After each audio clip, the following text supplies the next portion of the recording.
অনেকদিন যদি আমরা কারোর সাথে কথা না বলি, যোগাযোগ না রাখি, তাহলে কি সেই মানুষটা পর হয়ে যায়? একদমই না। যেরকম আমি আপনাদের সাথে বহুদিন ধরে ভিডিও শেয়ার করছি না বলে, বহুদিন ধরে কমেন্টে রিপ্লাই করছি না বলে, আপনাদের ভালোবাসা কি আমার জন্য কমে গেছে? কখনোই না। আমি জানি আপনারা আমাকে ঠিক আগের মতনই ভালোবাসেন। সো নমস্কার বন্ধুরা, আমি সুবর্ণা চলে এসেছি আপনাদের সামনে একটা নতুন দিনের ব্লগ শেয়ার করতে। আ আপনাদের সামনে তুলে ধরছি আজকে সারাদিনের আমার গল্প। প্রথমেই সকালবেলায় উঠে আজকে ভাবলাম একটু কিছু অন্য রকমের ব্রেকফাস্ট বানানো যাক। তাই এখানে আমি আমার কারুকার্য শুরু করে দিয়েছি। প্রথমেই একটা বোলের মধ্যে আমি ২ টো ডিম ভেঙে নিয়েছি। ওতে দিয়ে দিয়েছি ১ চামচ মতন ময়দা, আর দিয়ে দিয়েছি অল্প একটু দুধ। তারপরে দিলাম পেঁয়াজ কুচি, ধনেপাতা কুচি, লঙ্কা কুচি, আর দিলাম হচ্ছে যে নুন। এই যে এখানে আমি পেঁয়াজ কুচিয়ে নিচ্ছিলাম। প্রত্যেকদিন দেখবেন এক রকমের ব্রেকফাস্ট খেতে ইচ্ছা করে না। আর আমাদের এখানে আমেরিকাতে মুড়ি খাওয়ার থেকে এই খাবারগুলোর তুলনামূলক সস্তা মনে হয় আমার। কারণ মুড়ির একটা প্যাকেটের দাম হচ্ছে প্রায় $৪ থেকে $৫। তার সেই জায়গায় পাউরুটি, পেঁয়াজ এগুলো হয়ে যাবে। তো আমার মনে হয় এটা বানানো বেশি ইজি। আর তাছাড়া সবথেকে বড় ব্যাপার হচ্ছে যে আমরা যেখানে থাকি সেই কাছাকাছি তো আমেরিকান গ্রোসারি স্টোরই আছে, যেখানে পাউরুটিও পাওয়া যাবে, ডিমও পাওয়া যাবে, ময়দাও পাওয়া যাবে। কিন্তু আমরা যেখানে থাকি তার কাছাকাছি জায়গায় ইন্ডিয়ান স্টোর নেই। ইন্ডিয়ান স্টোর আছে মোটামুটি ৪৫ মিনিট গাড়িতে দূরে। আর যদি বাসে করে যেতে হয় তাহলে সারাদিন লেগে যাবে যেতে। কারণ কতগুলো যে বাস পাল্টাতে হবে তার কোনো ধারণা নেই। তো সেইজন্য যেটা কাছাকাছি সহজলভ্য, যেটা সহজে পাওয়া যায় সেটা বানিয়ে খাওয়াই ভালো। ওই আরকি, যেদিন খুব দেখি শরীর খারাপ লাগছে, উপায় নেই, তখন আমি মুড়ি খাই। তো দেখো কথা বলতে, বলতে আমার এখানে কিন্তু রেডি হয়ে গেছে পাউরুটি দিয়ে এই ডিম টোস্টগুলো। পাউরুটিটা এই ব্যাটারের মধ্যে ডুবিয়ে জাস্ট অল্প একটু তেল দিয়ে ভেজে নিচ্ছিলাম। আর বেশ অনেকগুলোই হয়েছিল এটা। আর এর উপরে সস দিয়ে পরিবেশন করছিলাম। দারুণ হয়েছিল খেতে। এখানে আমি সাজিয়ে নিয়েছি ২ টো প্লেট, একটা আমার জন্য আর একটা আমার হাসব্যান্ডের জন্য। চলো এবার খেয়ে দেখি।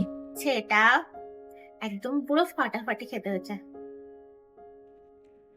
সত্যি বলছি, এটা কিন্তু খুব খেতে ভালো হয়েছিল।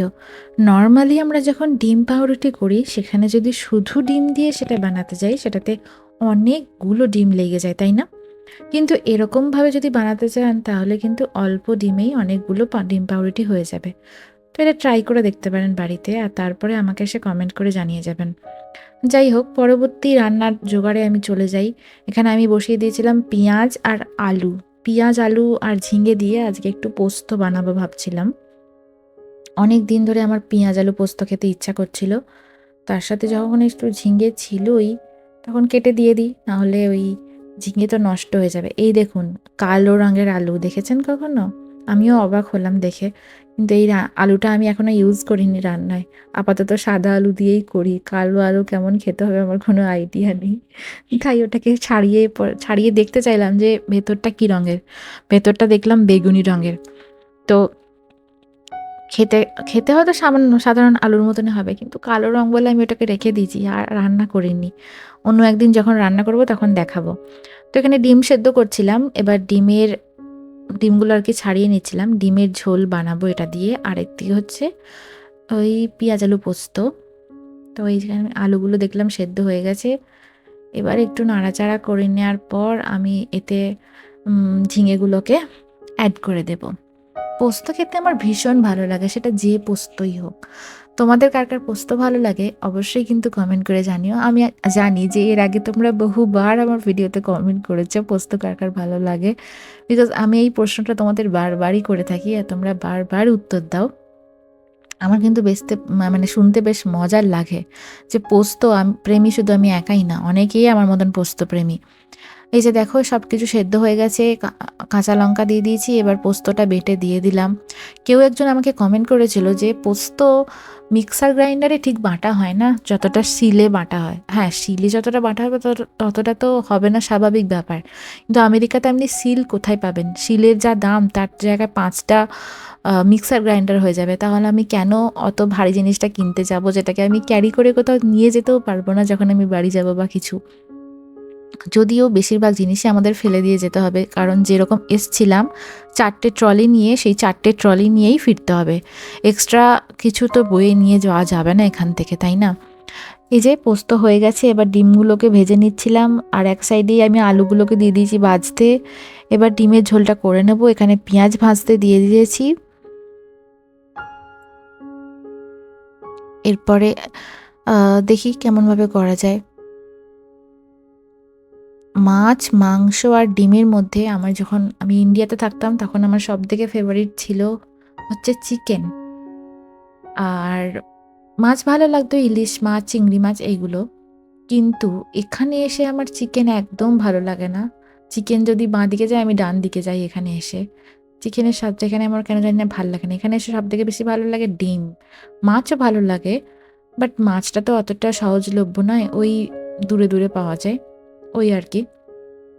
ডিমটাই এখানে আমার মোটামুটি ভালো লেগেছে। ভালো লেগেছে মনে হচ্ছে খেতে তো হবে কিছু একটা। মাছ, মাংস, ডিমের মধ্যে যদি কিছু না খাই, শরীর কিভাবে পারমিট করবে? আর তাছাড়া সবজিও বেশি খুব একটা পাওয়া যায় না। তো পটলই এখন পাইনি আমি রান্না এসে থেকে। বান্না কমপ্লিট করার পর আমার মনে হলো যে একটু যাই বাইরে থেকে, মানে পুলে অনেকদিন যাওয়া হয়নি।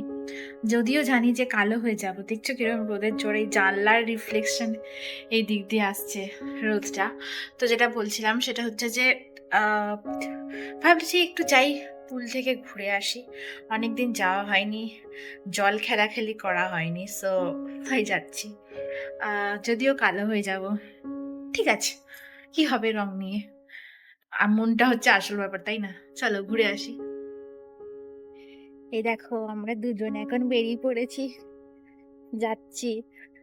আমি একটা মাথায় ঢাকা নিয়ে নিয়েছি, মাথায় ঢাকা দিয়ে এখন যাচ্ছি ইয়ে করতে, সুইমিং পুলে। টেম্পারেচারটা কিন্তু প্রচুর ছিল। টেম্পারেচার এখানে প্রায় তখন 96 ডিগ্রি ফারেনহাইট এরকম ছিল।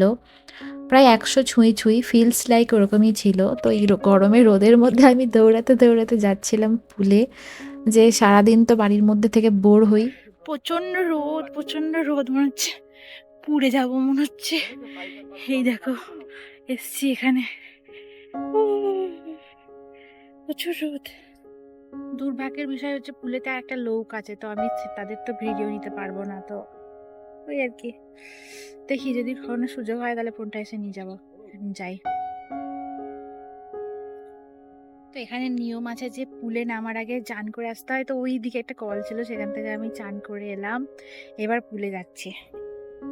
তখন পুলের একজন ছিলেন, তাই মানে একটা লোক ছিল, তাই আমি ভিডিও করতে ভয় পাচ্ছিলাম যে কিছু যদি বলে। কারণ এখানের মানুষকে আমি বুঝতে পারি না কার কীরকম রিয়াকশন। এখানে এই লোকটা ছিল বলে আমি স্টিকার বসিয়ে দিয়েছি যাতে ভিডিওতে না দেখা যায় আর কি। তো এখন হয়ে গেছে, এখন বাড়ি যাচ্ছি। পুরো মুখ যেন কালো হয়ে গেলাম, বাবারে। এত গরম, ওখানে জলে না নামলে যেন মনে হচ্ছিল যে ইয়ে হয়ে যাচ্ছে, মানে সব পুড়ে যাচ্ছে এরকম মনে হচ্ছিল। জলে নেমে জলটাও গরম, তাই ভালো লাগলো। চলো বাড়ি যাই, বাড়ি গিয়ে খাওয়া দাওয়া করে আবার স্নান টান করতে হবে। টাটা। এখন চান টান করে পুজো করে নিয়েছি, এবার খেয়ে নেব। দেখো আমরা ভাত খাচ্ছিলাম, জানি না যে কখন থেকে বৃষ্টি শুরু হয়েছে এখানে। পুরো বারান্দায় ঘরের সামনে অব্দি জল চলে এসছে। এই দেখো কিরম বৃষ্টি হয়েছে, পুরো বারান্দাতে জল চলে এসছে। যাই হোক, আকাশটা একটু ঠান্ডা হলো, একটু ঠান্ডা হাওয়া দিচ্ছে। বাবারে যা গরম পড়েছিল, উফ।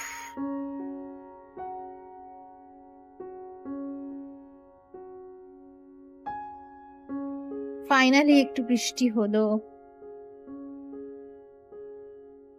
আমি ভাবছি যে আমরা যখন পুলে গেলাম তখন কেন বৃষ্টিটা হলো না, তাহলে একটু বেশ মজা লাগতো, বৃষ্টিতেও ভিজতে পারতাম তার সাথে ফুলেও। আমার দুপুরে গেলাম, এত রোদ, আর এখনো মনে হচ্ছে বৃষ্টি হচ্ছে, তাও কিন্তু মেঘটা নেই, মানে চারিদিকটা সেই একটা আলোময়, মানে এত রোদের পর বৃষ্টি, তাই হয়তো, মানে এত গরমে কিরম মেঘ ডাকছে, শুনতে পাচ্ছ কিরম? আবারে বিশাল মেঘ ডাকছে, আমি বাড়ির ভেতরে যাই, ভয়ও লাগছে, বাট ভালো লাগছে ভেতরটা খুব। ভাত খেয়ে আমি একটু চেরি ফল নিয়ে বেরিয়েছি খেতে। এদিকে আমার